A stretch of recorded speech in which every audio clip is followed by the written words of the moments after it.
Silakan duduk. Ya, siapa yang merasakan Tuhan hadir di tengah-tengah kita? Ya, kita ini bukan merasa-rasa ya. Kalau kita sering bergaul dengan Tuhan, gitu ya. Bahkan ya, mungkin bukan masalah bergaul dengan Tuhan, gitu ya. Kadang orang dunia bisa membedakan di mana ada hadirat Tuhan gitu. Kayak dia ngalami, kok enak gitu ya. Dia tidak bisa mendeskripsikan apa itu hadirat Tuhan. Tapi dia bisa merasakan. Apalagi kita anak-anak Tuhan yang bergaul karib dengan Tuhan. Tentu kita tahu kalau Tuhan itu ada di tengah-tengah kita ya. Hadiratnya manis sekaligus gagah perkasa gitu ya. Itu ada di tengah-tengah kita. Nah, sepanjang hari ini saya bicara tentang pemulihan ya. Tadi pagi bicara tentang pemulihan keadaan, pemulihan yang kedua pemulihan atas ketakutan. Ibadah sore ini pemulihan luka batin, nanti ibadah yang terakhir pemulihan gambar diri. Saudara, terkadang ada rancangan Tuhan yang sempurna. Tuhan itu kalau merancangkan sesuatu dalam hidup anak-anaknya itu tidak pernah setengah-setengah. Tuhan kalau rancangkan itu selalu sempurna. Karena dia Allah yang sempurna dan perbuatannya pun sempurna. Setuju dengan saya, katakan amin. Sehingga rancangan Tuhan, rencana Tuhan buat hidup anak-anaknya, Anda dan saya juga sempurna. Nah, kadang kita sebagai anak-anak Tuhan, orang-orang Kristen, kok belum mengalami yang sempurna itu. Seolah-olah kita masih jauh. Bahkan malah tidak sedikit orang puter-puter terus di padang gurun. Dia puter-puter terus udah bertahun-tahun ya. Tapi kayaknya belum keluar-keluar dari problema atau kesukaran yang dia alami. Masalah akan selalu ada, iya gitu ya. Tapi terkadang ada orang-orang Kristen yang tidak bisa mengalami rencana dan rancangan Tuhan yang sempurna itu. Ternyata karena ada banyak dalam kehidupannya yang perlu dipulihkan. Tadi karena itu Bapak Ibu Saudara nanti bisa lihat di YouTube ya, GMS Bali, supaya Anda dapat paket komplitnya. Saya bicara tentang pemulihan keadaan, bagaimana Ayub bisa 2 kali lipat dari kondisinya yang terpuruk, Tuhan kembalikan 2 kali lipat. Lalu tentang ketakutan ya, ternyata yang membunuh, salah satu yang membunuh potensi yang Tuhan beri dalam hidup seseorang itu adalah ketakutan. Nah, ini bicara tentang luka batin gitu ya. Nah, ternyata ada hal-hal dalam hidup anak Tuhan yang perlu dipulihkan. Bukan salah rancangan Tuhannya, bukan. Rancangan Tuhan selalu sempurna. Tapi kadang anak Tuhan belum menerimanya atau belum sampai ke sana. Karena apa? Karena ternyata ada banyak hidup anak-anak Tuhan yang harus dipulihkan. Dan saya percaya bukan sebuah kebetulan Anda ada di ibadah ketiga. Mungkin di area ini Anda harus dipulihkan. Ya, yaitu di luka batin. Nah, kita belajar sama-sama dari seorang tokoh yang namanya Yusuf ya. Yusuf ini hidupnya itu pahit. Hidupnya itu pahit dan dia mengalami banyak kepahitan hidup. Harusnya dia tuh kan ditolak sama keluarga-keluarganya, sama saudara-saudaranya, dia dijual. Dia dihianati, ya kan? Lalu setelah itu dia kerja menjadi budak di rumah Potifar. Lalu setelah itu dia dihianati, difitnah. Udah dijual, ditolak, difitnah saudara sama istrinya Potifar. Katanya si Yusuf ini mau macam-macam sama istrinya Potifar. Padahal enggak. Akhirnya dipenjaralah si Yusuf ini. Di penjara saudara, dia mengalami banyak peristiwa di hidupnya. Di penjara dia menafsirkan mimpi dari kepala penjara. Sehingga dia pesen, nanti kalau apa-apa ingat toh aku ya. Juru minuman. Pokoknya ingat ya gitu, ternyata dilupakan saudara. Setelah itu pokoknya ngalami banyak hal dalam hidupnya, ketidakadilan, difitnah, lalu ngalami penolakan mungkin juga, ngalami pengkhianatan mungkin gitu ya, lalu dilupakan dan segala macamnya gitu. Yusuf punya ribuan alasan untuk hidup dalam kepahitan. Yusuf punya ribuan alasan untuk dia luka batin. Tapi kalau kita baca firman Tuhan, Yusuf tidak tinggal dalam kepahitan. Dia tidak tinggal dalam kekecewaan sekalipun dia ngalami itu. Saudara, ngalami penolakan, ditolak dan segala macam itu tidak gampang. Orang di titik itu bisa mengalami satu aja, kecewa. Dan kecewa yang tidak diselesaikan akan menjadi sebuah kepahitan. Kejadiannya boleh 20 tahun yang lalu, tapi Anda tetap ingat sampai hari ini. Bahkan kalau Anda ingat namanya aja disebut, sakit hatinya masih kerasa. Dengar suaranya, telepon atau dengar suaranya, masih hati ini mendesir. Hati ini masih goyang. Itu berarti masih belum selesai, saudaraku. Apalagi jangan-jangan ketemu muka demi muka, dengar suaranya dan segala macam, masih bergoyang hati ini. Berarti itu ada luka di dalam batinmu, di dalam jiwamu. Nah saudara, dan itu kadang membuat kita tidak bisa menikmati atau tinggal dalam rencana dan rancangan Tuhan yang sempurna. Bukan rancangannya yang gagal, bukan. Allah kita sempurna. Tapi karena kita berhenti stuck di situ, kita tidak bisa mengampuni, kita ternyata hidup dalam luka batin kita itu. Disitulah kenapa rencana Tuhan tidak terjadi dalam kehidupan kita. Kalau Yusuf kisahnya ditulis dalam Alkitab dan dia berhasil untuk melewati, dia tidak hidup dalam kepahitan, dia tidak hidup dalam luka batin, maka kita harus belajar dari Yusuf ini. Karena Yusuf juga manusia biasa, jadi sama seperti Anda dan saya, tapi kalau Yusuf bisa, berarti sesungguhnya kita juga bisa. Halo, katakan amin. Katakan amin. Yusuf itu pada akhirnya Yusuf itu kan diangkat sama Tuhan. Dia itu diangkat di Mesir, ya. Dia itu di dalam pemerintahan, sehingga cuman bedanya adalah tatanya sama rajanya. Diangkat demikian rupa. Tapi sebelum itu terjadi, sampai saudara, Yusuf seorang Ibrani, Yusuf ini orang Ibrani, bisa di dalam pemerintahan dan perkataannya apa yang dilakukan, apa yang dikatakan oleh Yusuf suruh perbuat di hadapan orang Mesir, itu sesuatu yang di luar, tidak mungkin saudara kalau itu secara manusia. Karena orang Ibrani itu tidak bisa diterima kira-kira ya dengan orang Mesir, tapi ini malah memerintah di orang Mesir. Pada waktu itu 7 tahun kelimpahan, 7 tahun kekeringan. Kok bisa sedemikian rupa? Karena dia menang dari setiap kepahitan dan luka batinnya. Situasi kondisi yang menyakiti dia ditolak, difitnah, dia ditinggalkan, dilupakan. Itu tidak berdampak kepada dirinya untuk membuat dia pahit atau kecewa. Tapi sehingga kita sama-sama tahu bahwa akhirnya ujungnya Tuhan angkat hidupnya. 13 tahun dia mengalami, 13 tahun hidup dalam hal yang gak enak tuh kok bisa loh saudara. Kadang kita ini seminggu aja gak tahan. Sebulan, 2 bulan gak tahan, kapan ini berakhir, kapan ini selesai. Tapi Yusuf itu 13 tahun. Dan dalam 13 menit menurut tafsiran Tuhan angkat hidupnya. Saudara, Tuhan itu punya rancangan yang indah buat setiap masing-masing kita. Rancangannya sempurna. Jangan gagal dengan luka batin. Jangan gagal dalam perjalanan kita. Karena saudara, luka batin itu disebabkan di luar sini loh. Tapi kadang kita izinkan yang di luar ini mempengaruhi yang dalam kita. Kita akan belajar apa yang Yusuf lakukan sehingga dia tidak hidup dalam luka batin dan kepahitan. Coba kita lihat Kejadian 37 ayat 18 sampai 20. Kejadian 37, saya boleh dibantu ya,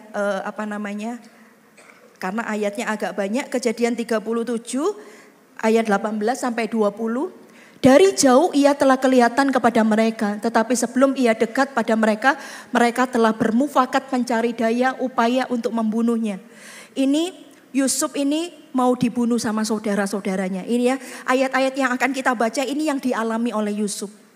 Selanjutnya ayat 19, kata mereka seorang kepada yang lain, lihat tukang mimpi kita itu datang.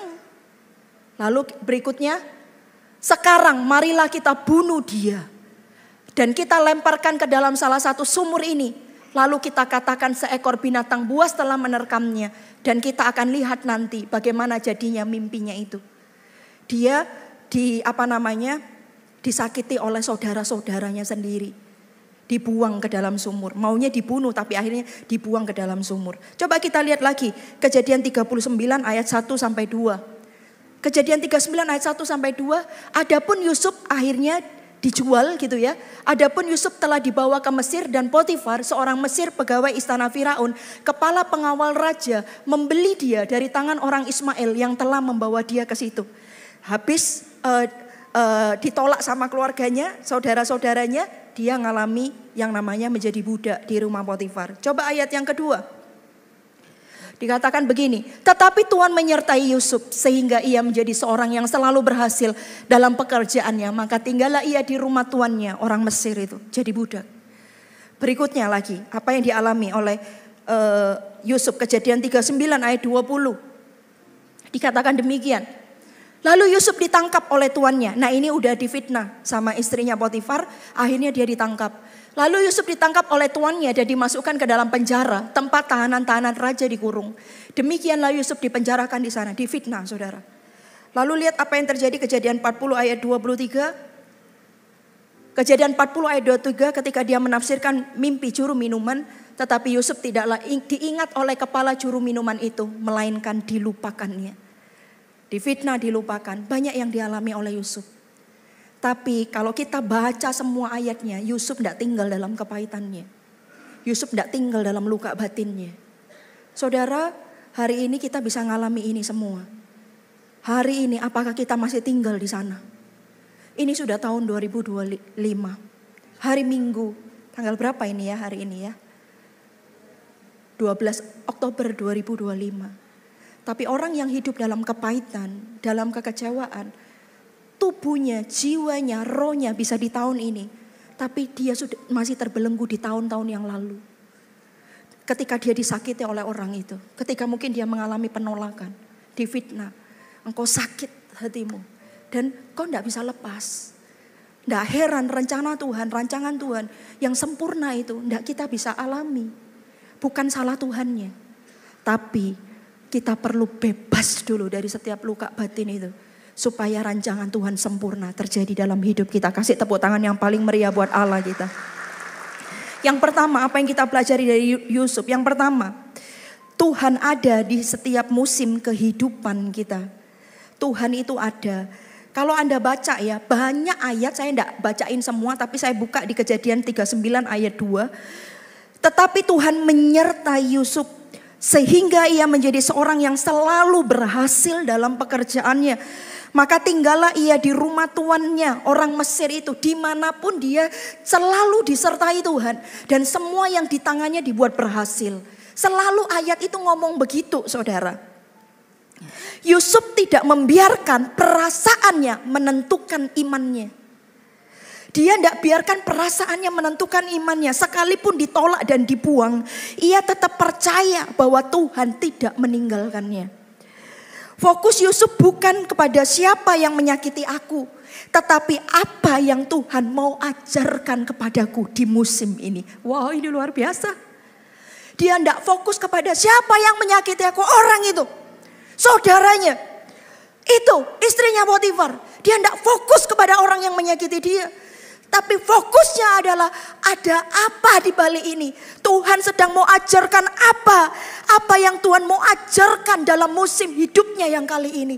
Musim hidupnya yang dibuang. Musim hidupnya yang jadi budak di rumah Potifar. Dia tidak memilih untuk membesarkan perasaannya lebih daripada membesarkan Tuhan. Tapi dia lebih memilih untuk Tuhan mau sedang punya acara apa di musimku kali ini. Mungkin hari ini Tuhan izinkan kau gagal dalam pekerjaanmu. Jangan kecewa Bapak Ibu Saudara. Atau bahkan menyalahkan orang lain gitu ya. Biasanya orang kalau tidak menyalahkan diri sendiri, dia akan menyalahkan orang lain. Dia akan menyalahkan keadaan yang ada. Saudara enggak. Belajarlah seperti Yusuf ini. Dia tidak membesarkan perasaannya. Harusnya saudara dibuang, ditolak sama saudara. Itu kan sesuatu yang menyakitkan. Ada orang bilang gini, ini saudara saya loh Pastor Lani. Saudara saya yang dari kecil sudah sama-sama. Tapi dia ya ternyata yang menyakiti saya. Saudara, Yusuf tidak fokus kepada perasaannya. Dia tidak mengentertain perasaannya. Dia lebih mempercayai imannya kepada Tuhan daripada membiarkan perasaannya yang menentukan imannya. Dia mulai melihat musimnya berubah. Aku sudah bukan anak yang dimanja lagi. Aku sekarang jadi budak. Dulu enggak biasa pegang enggak biasa cuci piring. Sekarang enggak mau di rumah Potifar cuci piring. Dulu enggak biasa pegang sapu. Enggak mau sekarang pegang sapu. Saudara, dengar saya baik-baik. Enggak ada masalah ketika engkau di gunung yang tinggi atau engkau di lembah. Dulu mungkin engkau seorang anak yang dimanja, yang dikasihi. Semuanya ada. Tapi hari ini tiba-tiba engkau harus mulai dari bawah. It's okay. Jangan luka dengan semua peristiwa yang terjadi dalam hidupmu. Engkau harus lebih mempercayai Tuhan. Jangan biarkan perasaanmu itu menentukan imanmu. Engkau harus tahu bahwa musimmu mungkin sudah berubah. Tapi meskipun jadi budak, Allah ada di sana. Buktinya Tuhan menyertai Yusuf. Sehingga apa yang ada di tangannya Tuhan buat berhasil.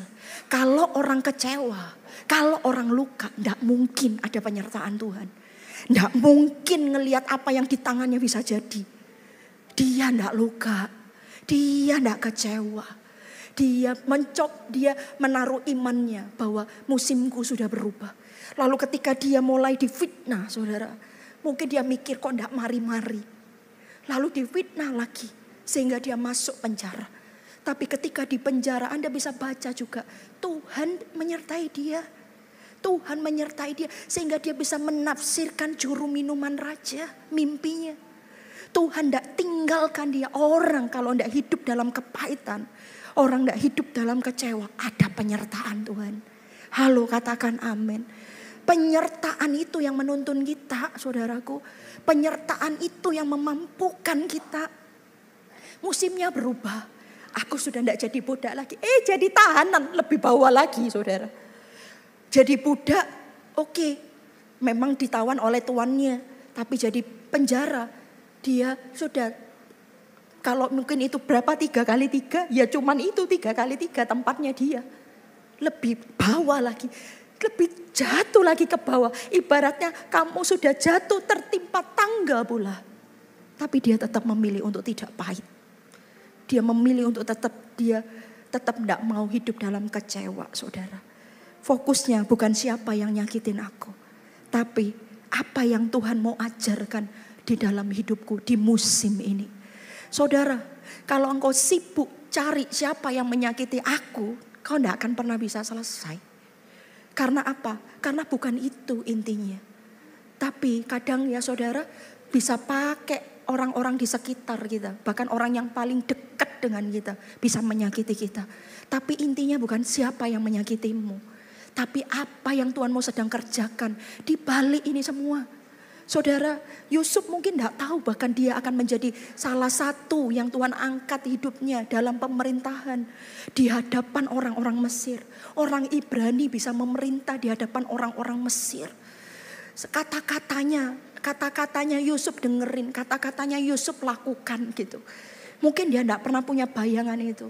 Tapi yang dia tahu, dia memilih untuk dia tidak mau hidup dalam kecewa. Saudara, ketahuilah bahwa dalam setiap musim hidupmu itu pasti ada tangan Tuhan di baliknya. Katakan amin. Kalau engkau bisa menyadari itu lebih mudah untuk engkau tidak tinggal dalam rasa kecewa. Berarti Tuhan punya acara. Karena kalau engkau kecewa, engkau menyalahkan orang yang menyakitimu. Tapi kalau engkau bisa melihat bahwa ada rancangan Tuhan yang lebih sempurna lagi di balik ini semua, hati Anda bisa lega. Hati Anda bisa rilis, hati Anda bisa mengampuni, saudara. Katakan amin. Yang kedua, Bapak Ibu Saudara, apa yang kita pelajari dari Yusuf ini? Yang kedua, Bapak Ibu Saudara, menjaga hatinya tetap bersih. Ya, jagalah hatimu dengan segala kewaspadaan, disitulah terpancar kehidupan. Yusuf tidak membiarkan kepahitan dan dendam menguasai hatinya. Meskipun ia punya alasan, semua alasan untuk itu. Apa yang membuktikan Yusuf itu tidak tinggal dalam kepahitan? Dia tetap menjaga hatinya dengan bersih. Ini tidak gampang loh Bapak Ibu Saudara. Menjaga hati itu peranan kita. Karena itu ayat kan bilang, jagalah hatimu dengan segala kewaspadaan. Dari situlah terpancar kehidupan. Kita tidak pernah bisa kontrol yang di luar kita, betul nggak? Nggak pernah bisa kontrol yang di luar kita. Pastor Sam pernah cerita beberapa waktu yang lalu di tol. Waktu setelah antar anak pulang sekolah atau berangkat sekolah ya, itu hari Senin kan biasanya cuma antar, setelah itu ke rumah lagi ya. Kita biasanya istirahat kalau hari Senin. Waktu antar dari anak sekolah ngedrop gitu ya, lalu kan kembali lagi ke Nusa Dua lewat tol. Jalan biasa gitu ya, lalu tiba-tiba ada orang yang kayak mau nyalip atau apa gitu ya, tiba-tiba entah dibel atau dipepet ya kan, dipepet atau dibel ya. Ini ada orangnya sendiri ya, pokoknya gitulah kira-kira. Sampai mungkin orangnya buka kaca atau apa gitu ya. Mukanya dan segala macam, pokoknya nggak tahu, nggak ada angin, nggak ada hujan. Itu terjadi, tapi Pastor Sam nggak terpancing, tetap aja gitu ya. Dia coba suruh, pokoknya mungkin mau diajak balapan atau apa gitu ya. Tapi Pastor Sam nggak terpancing, tetap kalau terpancing ya langsung ikut juga gitu ya. Tapi enggak, itu terjadi di luar kita. Hari itu bisa loh merusak suasana, mencuri sukacita, rasanya bisa jengkel hari itu, bisa. Semuanya itu terjadi di luar kita, tapi hati kita yang pegang kontrolnya adalah kita. Dan Yusuf menjaga hatinya tetap bersih. 13 tahun bukan waktu yang mudah dan bukan waktu yang cepat, tapi dia didapati menjaga hatinya. Mungkin ada aja faktor luar ini coba terus membuat dia pahit, membuat dia kecewa, mengambil sukacitanya. Tapi dia jaga hatinya. Supaya apa? Supaya tetap bersih. Buktinya apa? Buktinya ia tetap bekerja dengan rajin. Tetap berintegritas di rumah Potifar. Dia apalagi? Dia tetap di penjara juga dia berintegritas, give the best, kasih yang terbaik. Itu bukti bahwa hatinya tidak dirusak oleh luka yang kadang bisa menimpa hidupnya. Orang kalau kecewa, orang kalau pahit, sudah sederhana, malas kerja, malas mau ngapa-ngapain. Kalau gitu kecewanya di tempat kerja, ya malas kerja. Kalau itu kecewanya di rumah, ya malas semua. Semuanya udah tidak ada keinginan, tidak ada. Coba, siapa yang rugi? Kita, saudara. Rencana Tuhan juga tidak terjadi, bahkan tertunda. Tapi Yusuf itu membuktikan, dia tetap berintegritas. Kalau tidak rajin, nggak mungkin. Semua kepunyaan Potifar itu, rumahnya itu, dipercayakan kepada Yusuf. Dikasih kepercayaan segitunya, nggak mungkin. Kalau dia malas-malasan dan nggak excellent. Lalu tidak cuma gitu, penjara juga gitu. Dia juga rajin. Nggak mungkin kalau orang itu malas-malasan, nggak integritas, nggak rajin, asal semau gue gitu ya. Pastor Sam kok Pastor Sam terus ceritanya ya. Baru mau beli kopi gitu ya. Hari ini atau kemarin ya, mau beli kopi. Buka itu cafe shopnya, buka. Begitu datang mau beli kopi, tapi orangnya tidur ternyata, pegawainya. Tapi waktu dia datang itu, Pastor Sam datang, dia lagi bangun gitu.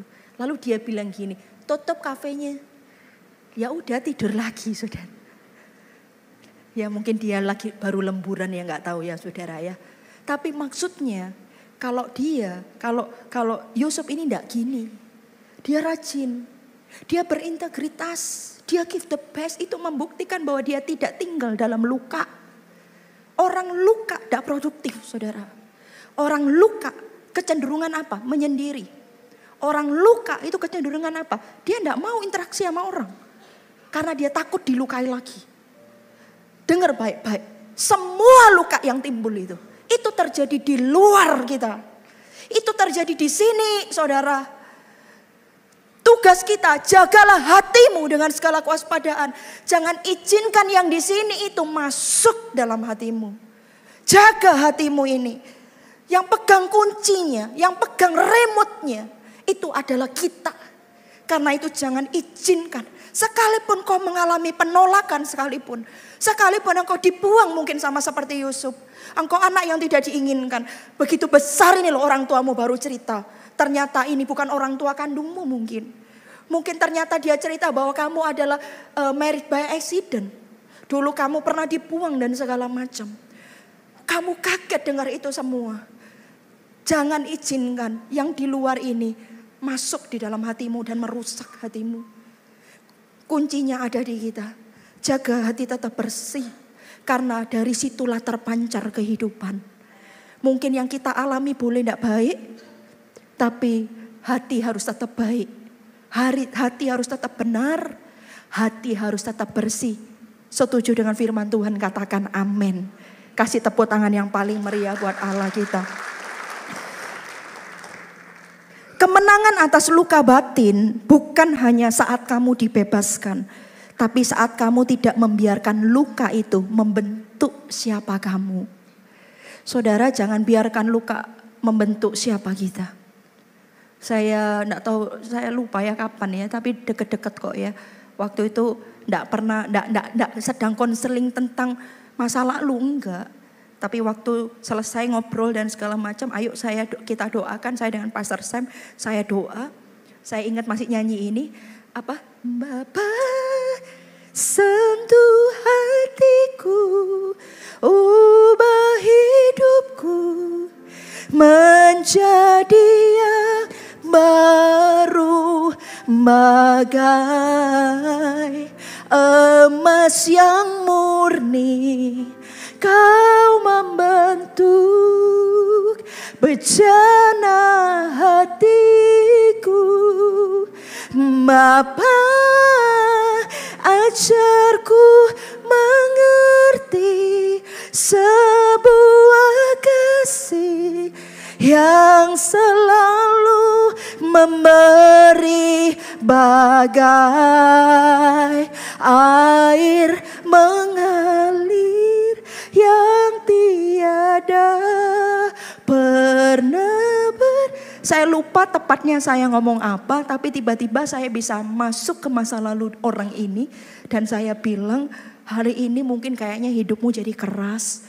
Kamu kayaknya menjadi orang yang tangguh kayaknya. Tapi sesungguhnya kamu orang yang terluka. Saya waktu itu enggak mau ngomong tentang itu. Enggak tahu waktu doa. Saya yang main gitar. Ya Pastor Sam yang waktu itu ministry doakan gitu ya. Tapi Tuhan arahkan ke arah situ. Hari ini engkau menjadi seolah-olah kayak keras, seolah-olah keras dan tangguh. Sebenarnya bukan karena itu. Karena engkau luka di masa lalu. Oh, tanpa tiba-tiba orang itu dilawan Tuhan. Saya bilang tidak perlu membuktikan apa-apa. Engkau berharga. Tuhan sudah melihatmu itu berharga. Sekalipun kau tidak membuktikan apa-apa. Tidak perlu engkau merasa bahwa ketika kamu akan menjadi hebat ketika engkau mencapai sesuatu. Ketika engkau sudah melakukan sesuatu engkau akan hebat. Enggak. Ternyata saudara, orang yang seperti itu kalau ditarik masa lalunya, dia itu sering dibanding-bandingkan. Dulu orang tuanya sering membandingkan, kamu enggak kayak kukumu, kamu enggak kayak kakakmu, kamu enggak kayak adikmu itu loh. Sehingga ketika dia besar, dia punya keinginan dalam dirinya, dia harus menjadi sesuatu. Karena kalau dia tidak menjadi sesuatu, seperti seolah-olah dia tidak diterima. Kalau dia tidak menjadi sesuatu, seolah-olah kayak dia tidak berharga. Padahal Tuhan berkata, aku menerimamu apa adanya. Kita berharga siapapun gitu. Tuhan menciptakan kita itu mulia. Ternyata ditarik lebih dalam lagi. Ada luka di hatinya. Ada luka di hidupnya. Dia ngalami itu. Dibandingkan. Dulu sama saudaranya dia sering ngalami gitu. Atau ngalami apa? Mungkin keluargamu juga lahir dari keluarga yang tidak harmonis. Pertengkaran terus. Tanpa kamu sadari luka ternyata. Ada luka di hatimu saudara. Ada luka. Saudara atau mungkin engkau dari broken home. Keluargamu bercerai. Hari ini saudara engkau mungkin masih baik-baik orang tuamu. Tapi tanpa kau sadari masih ada luka di hati itu. Kau harus sembuh saudara. Bapa, sentuh hatiku, ubah hidupku menjadi yang baru, bagai emas yang murni. Kau membentuk bejana hatiku. Bapa, ajarku mengerti ini kata-kata luar biasa yang selalu memberi bagai air mengalir yang tiada pernah berhenti. Tuhan mau menyembuhkanmu. Tuhan mau engkau sembuh. Kenapa? Karena Tuhan punya rencana yang luar biasa buat hidupmu, saudara. Katakan amin. Katakan amin. Nah, saudara, menjaga hati tetap bersih. Yang ketiga, apa yang kita pelajari? Yang ketiga, saudara, lihatlah semua yang terjadi dengan kacamata Tuhan. Saudara, semua itu seizin Tuhan. Lihat di dalam Kejadian 50 ayat 20 firman Tuhan bilang begini. Memang, lihat ini kata-kata luar biasa. Memang kamu telah mereka-rekakan yang jahat terhadap aku. Dijual sama saudaranya, ditolak dia, difitnah di rumah Potifar, dipenjara, dilupakan. Benar, memang kamu telah mereka-rekakan yang jahat terhadap aku. Tetapi Allah telah mereka-rekakannya untuk kebaikan dengan maksud melakukan seperti yang terjadi sekarang ini. Yakni memelihara hidup suatu bangsa yang besar. Lihat pakai kacamatanya Tuhan. Memang ya kalau masih ngalami tidak bisa tahu. Tidak bisa tahu. Yusuf ngomong gini ketika dia sudah lihat noleh ke belakang. Ketika saudara-saudaranya itu ada di hadapannya. Harusnya saudara, ketika saudara-saudaranya itu kan menukar makanan juga gitu ya. Karena waktu itu kelaparan. Ini saatnya balas dendam ini. Ini yang jual aku, ini gara-gara kamu, ini titik mulanya. Aku sampai jadi budak, aku sampai di penjara. Bisa itu. Itu kesempatan itu paling bagus. Saudara mau balas dendam. Tapi dia bilang, memang kamu mereka-rekakan yang jahat terhadap aku. Tapi Tuhan mereka-rekakannya itu semua untuk menyiapkan aku. Sehingga dia menjadi berkat buat bangsa yang besar. Bukan cuma buat keluarganya. Tapi buat bangsa, buat orang-orang di Mesir. Buat bangsa yang besar, saudara. Saudara, lihat dari kacamata Tuhan. Kita tidak akan mudah kecewa. Tuhan punya rencana. Di balik itu Tuhan punya rencana. Tuhan sedang menyiapkanmu. Dipenjarakan keras ya saudara. Tapi coba lihat. Yusuf, gimana dia coba bisa menjadi pemimpin di Mesir. Dia latihannya itu ya di rumah Potifar. Latihannya itu di penjara dia. Dia latihan di situ. Sehingga ada masanya diangkat sama Tuhan. Dia sudah siap. Saudara, setiap kita ini punya latihannya dari Tuhan. Setiap kita punya sekolahnya dari Tuhan. Tuhan punya acaranya sama kita. Tergantung rancangannya mau dibawa kemana kita. Semakin rancangannya besar, kadang peristiwa yang terjadi dalam hidup kita itu tidak mudah. Kadang begitu. Karena apa? Karena panggilan Tuhan dan pemakaian Tuhan juga besar. Ini Yusuf jadi berkat bukan cuma di kalangan keluarganya. Keluarganya itu iya, tapi di bangsa saudara. Makanya kayaknya sekolahnya enggak gampang saudara. Difitnah, di ini segala macam sekolahnya kayaknya enggak gampang. Tapi Yusuf sedang disiapkan untuk sebuah bangsa yang besar. Lihat pakai kacamata Tuhan. Lihat, kalau Anda bisa lihat saudara, kacamata Tuhan saudara. Anda tahu kacamata Tuhan tuh kayak apa sih? Saudara, Tuhan itu ada di masa depan, betul? Dia ada di sekarang dan masa depan kita, betul Bapak Ibu Saudara? Halo, ini pertanyaan. Betul kan?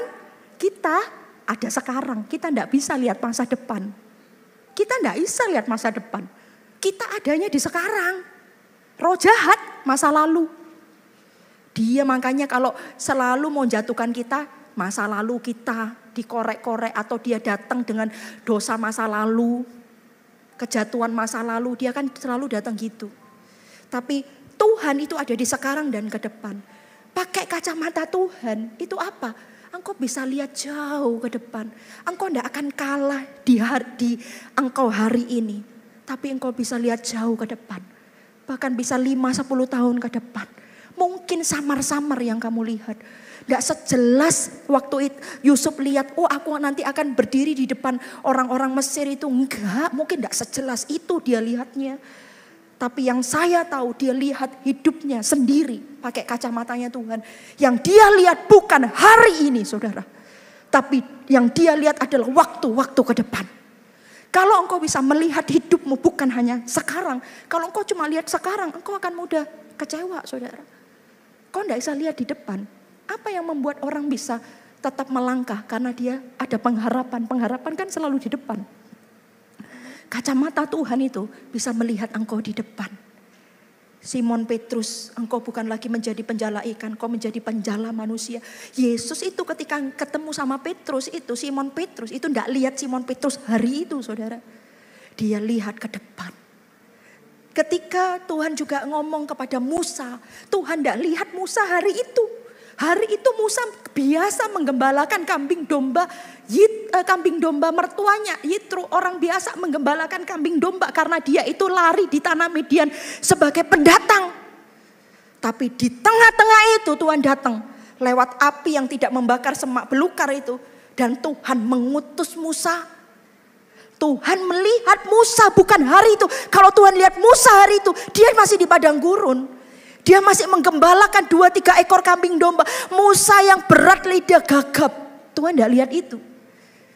Tuhan berkata kepada Musa, Musa aku mau utus kamu membebaskan bangsa Israel keluar dari Mesir. Lihat, Tuhan lihatnya itu jauh saudara. Dalam hidup ini pakai kacamata Tuhan supaya Anda tidak melihat kita hari ini. Tapi engkau bisa melihat rancangan Tuhan di kemudian. Rancangan Tuhan jauh 5-10 tahun ke depan. Makanya saudara, kalau kita ya misalnya ya, kita tahu contoh, anak saya kuliah 2 tahun lagi, nanti yang satunya 3 tahun lagi kuliah. Ini bebarengan misalnya gitu. Apa yang harus Anda lakukan? Tarik mundur, punya waktu cuma 3-2 tahun. Karena itu apa? Nabung. Rajin yang lebih kerja yang lebih rajin lagi, saving supaya apa? Nanti anak kuliah ada biayanya, kuliah lagi ada biayanya. Kenapa? Karena bisa lihat ke depan. Demikian juga Anda. Kalau Anda bisa lihat hidupmu jauh ke depan seperti kacamata Tuhan dalam hidupmu, hari ini Anda tidak akan kecewa. Apalagi Anda hidup masih di masa lalu. Sembuhkan, berikan itu semua kepada Tuhan. Izinkan Tuhan menyembuhkan lukamu. Dan lihat di depan. Paling enggak, saya kok belum bisa lihat saudara, sederhana. Alkitab ini sudah merancangkannya. Rancangan yang damai sejahtera bukan rancangan kecelakaan. Engkau akan terus naik dan bukan turun. Aku akan pakai kamu. Itu sederhana saja. Kalau kau mungkin tidak bisa jelas melihatnya. Yang pasti Tuhan tidak mau Anda berhenti di kecewa dan kepahitanmu. Tuhan mau bawa Anda besar. Katakan amin. Kasih kemuliaan yang paling meriah buat Allah kita. Yang keempat saudara. Yang keempat. Apa yang dilakukan? Yang keempat.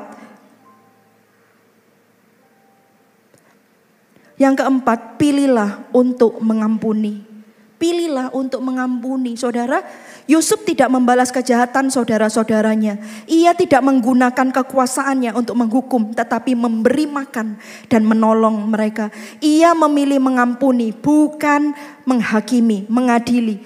Pengampunan adalah kunci utama pemulihan luka batin. Bukan karena mereka pantas dimaafkan, tapi karena kita memilih untuk tidak hidup dalam kepahitan. Kalaupun mungkin Anda benar dan Anda disakitin saudara, pilihlah untuk mengampuni. Bukan karena mungkin orang itu pantas untuk dimaafkan, tapi karena Anda memilih untuk tidak hidup dalam kepahitan. Pengampunan adalah sebuah keputusan. Ingat saya baik-baik. Pengampunan adalah sebuah keputusan. Mungkin engkau berat untuk mengampuni, itu perasaannya. Ini orang sudah sangat menyakitiku, aku sakit rasanya. Tapi pilihlah, ambillah keputusan untuk mengampuni.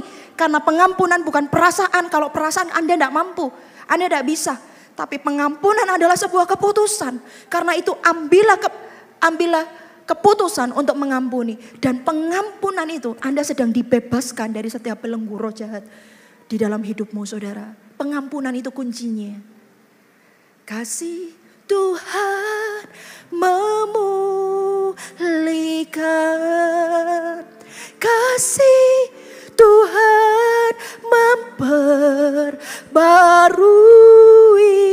kasih Tuhan mau mengampuni, kasih Tuhan mengubah segalanya. Kalau engkau tahu engkau masih sakit hatimu, dengar suaranya, dengar dengar namanya, hatimu masih goyang, berarti masih ada luka di hatimu. Engkau perlu mempersembahkan hatimu dan hidupmu kepada Tuhan. Dan pilihlah untuk mengampuni, karena itu pintunya Tuhan pulihkan orang. Dengan mulutmu kamu bilang, dengan mulutmu, dengan hati kamu benar-benar, Tuhan aku mau. Aku tahu orang yang pahit itu, yang rugi bukan orang yang nyakitin orang itu. Yang rugi selalu orang yang pahit. Orang yang kecewa, yang rugi bukan orang yang mengecewakan. Tapi orang yang kecewa itulah yang pasti rugi. Dia tidak bisa mengalami hal baik dari Tuhan. Jangankan rancangan baik, hal baik aja dia tidak bisa ngalamin. Kenapa? Karena dia luka. Orang luka itu gak bisa lihat kebaikan, saudara. Padahal ada kebaikan terjadi di depan matanya, dia akan selalu fokus kepada luka yang menyakiti dia. Dia gak bisa lihat. Makanya jangankan rancangan baik terjadi dalam hidup kita. Hal baik aja gak bisa kita alami kalau kita pahit. Karena itu kita harus sembuh, kita harus pulih, saudara. Dan caranya adalah mengambil keputusan untuk mengampuni. Dengan hati Anda percaya, aku mau Tuhan. Dengan mulut engkau lakukan. Tuhan, aku memilih untuk mengampuni si A, si B, si C. Tuhan, aku mengampuni. Aku memilih untuk mengampuni. Secara sengaja. Dan kalau perlu telingamu harus dengar. Kenapa? Karena ketika telingamu dengar ini, engkau tahu bahwa engkau sudah ambil keputusan itu. Nah, saudara, main Bapak sentuh hatiku aja ya. Tubuh kita ini kan terdiri 3 bagian. Tubuh, jiwa, dan roh. Ketika kita mengambil keputusan untuk mengampuni, saudara, aku mau mengampuni, roh kita baru. Nanti saudara, saya akan undang orang-orang yang mau dipulihkan untuk maju ke depan. Di titik ini saya mau bicara kepada Anda, jangan tunda-tunda. Jangan atas nama malu, sungkan, Anda tidak keluar dari bangkumu, saudara, Tuhan sudah menunggumu. Saya sudah share tadi pagi tanggal 2 Oktober itu saya saat teduh. Saya saat teduh itu saya tuh seperti merasa bahwa Tuhan taruh beban itu tuh bebannya Tuhan sih. Saya ini cuma alatnya, bukan saya itu. Tapi Tuhan taruh bebannya di hati saya. Saya berdoa sampai saya merasa lega. Saya merasa bahwa ada banyak jemaat mengalami sesuatu dalam hidupnya. Yang terkadang tidak murni cuma perbuatan roh jahat. Tapi terkadang mungkin ada hal-hal dalam hidup Anda ini yang harus dipulihkan. Mungkin Anda mengalami luka batin. Luka yang masih ternganga. Sehingga Anda mengalami masalah-masalah yang seharusnya tidak Anda alami.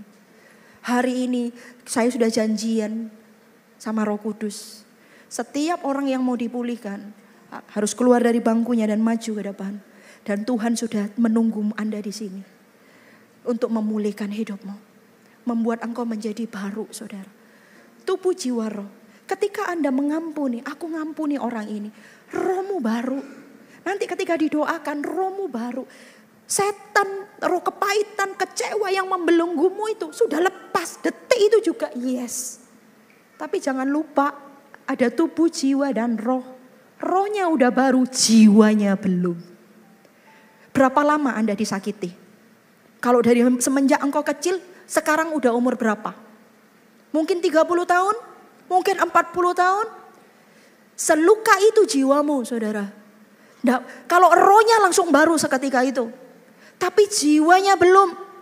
Karena itu saudara, jiwa inilah peperangan kita. Makanya ndak heran kalau engkau sudah didoakan, engkau sudah dilepaskan, tapi kadang kok masih rasanya belum bisa ngampuni, masih gregetan saudara, itu masih jiwa. Itu sudah ranahnya jiwa. Dan kalau jiwa itu bukan ditengking lagi. Tapi apa saudara? Engkau sendiri yang harus mengalahkannya.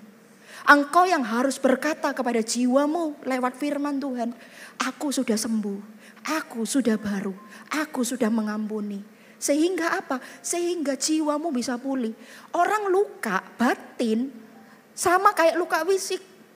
Seberapa lama engkau luka, segede itu lukanya. Luka fisik kecil aja sakit, ya kan? Kena gores pisau aja nggak enak. Bayangkan, maaf kata, kalau itu kena kapak, lukanya gede, sembuhnya lama, sama. Semakin Anda disakitin, semakin pahit hidupmu, lukamu semakin gede. Semakin kayak jadi borok bernanah, udah basi bahkan. Nah, semakin itu sembuhnya juga kadang bisa lama. Nah, lamanya tergantung apa? Tergantung dari ketaatanmu kepada Tuhan. Untuk apa? Untuk memberi makan jiwamu, bukan lagi yang dari kedagingan, tapi dari roh jiwamu ini. Karena luka itu kalau udah gede, saudara, nanti sampai kapan sembuhnya? Sampai kalau dipukul sudah tidak ada rasanya. Sudah kena tendang bahkan udah tidak rasa lagi, itu berarti Anda sudah sembuh. Luka kalau sembuh kalau apa? Kalau dipukul, dipencet udah nggak sakit, berarti udah sembuh itu lukanya. Bahkan sampai dalam juga, tidak cuma permukaannya, dalamnya juga sembuh. Itu. Karena itu saudara, kalau engkau sudah dibebaskan, kau sudah bebas. Tapi saya juga merasa nanti yang maju ke depan, mungkin kau dulu pernah dibebaskan, tapi engkau masih aja hari ini yang seperti saya katakan, waktu ngomong namanya atau apa, ingat peristiwanya masih goyang di hatimu, berarti masih ada yang tersisa. Mungkin itu jiwamu, jiwamu pun Tuhan akan mau pulihkan dan sembuhkan. Dan Anda ingat saudara ya, kalau itu sudah berhubungan dengan jiwa, bukan lagi dilepaskan, tapi itu bagian Anda untuk apa? Untuk selalu mengambil keputusan untuk sembuh. Aku sudah sembuh, aku sudah baru, aku sudah mengampuni, aku tidak mau tinggal. Anda harus ngomong kepada jiwamu seperti itu sampai engkau benar-benar sembuh. Aku tidak mau tinggal di sini dan aku sudah selesai. Aku tahu rancangan Tuhan sempurna. Ngomong terus kepada jiwanya. Aku tahu Tuhan akan bawa aku besar. Aku tahu aku tidak binasa di sini. Aku tahu Tuhan punya rancangan yang ajaib buat hidup. Ngomong terus. Itu memilih untuk mengampuni saudara. Saya kasih tips sedikit. Itu namanya doa pelepasan tuh gitu. Sehingga kita bisa bedakan ini masih ada roh jahatnya atau cuman jiwanya yang masih terluka. Sehingga kalau jiwanya yang masih terluka ditengking gak ada saudara. Sudah gak ada spiritnya. Tapi kalau kita tahu masih ada belenggunya. Rohnya masih belum diperbaharui. Nah itu masih ada ikatan roh jahatnya. Itu perlu ditengking. Dan kadang suaranya bisa kerak. Bisa teriak. Ya, itu wajar. Karena luka yang begitu. Kalau Anda ngalami itu biarin. Karena itu luka. Luka yang sedang. Ada roh jahat yang sedang dilepasin gitu ya. Dan juga luka yang sedang disembuhkan sama Tuhan. Sehingga kadang orang bisa teriak-teriak waktu maju altar call atau di jamaah Tuhan. Memang begitu. Itu manifestasinya. Tapi percayalah satu. Jangan hidup dalam kepahitan. Jangan hidup dalam kekecewaan. Tuhan punya rencana besar. Katakan amin. Kasih kemuliaan yang paling meriah buat Allah kita. Yang terakhir yang kelima. Apa yang kita pelajari? Yang terakhir yang kelima, Tuhan menyediakan masa depan yang indah. Jangan hidup dari masa lalu. Kejadian 41 ayat 51. Yusuf memberi nama Manasye. Lihat ini saudara. Kepada anak sulungnya itu. Sebab katanya Allah telah membuat aku lupa sama sekali kepada kesukaranku. Dan kepada rumah bapakku. Memberi nama anaknya Manasye berarti Yusuf menyatakan Tuhan sudah memulihkan aku dari masa laluku. Ia tidak membiarkan trauma dan luka batin mengontrol masa depan dan keluarganya. Pemulihan bukan tentang melupakan kejadian. Tapi melepaskan kuasa masa lalu atas hidup kita. Katakan amin. Lihat masa depan yang gilang gemilang. Masa depan yang penuh dengan harapan. Tuhan sediakan buat Anda. Nanti ketika Anda sudah lewat itu. Seperti Yusuf memberi nama anaknya Manasye. Aku sudah lupa akan semua kesengsaraanku. Masa depan yang indah Tuhan sediakan. Saya undang semua bangkit berdiri, haleluya.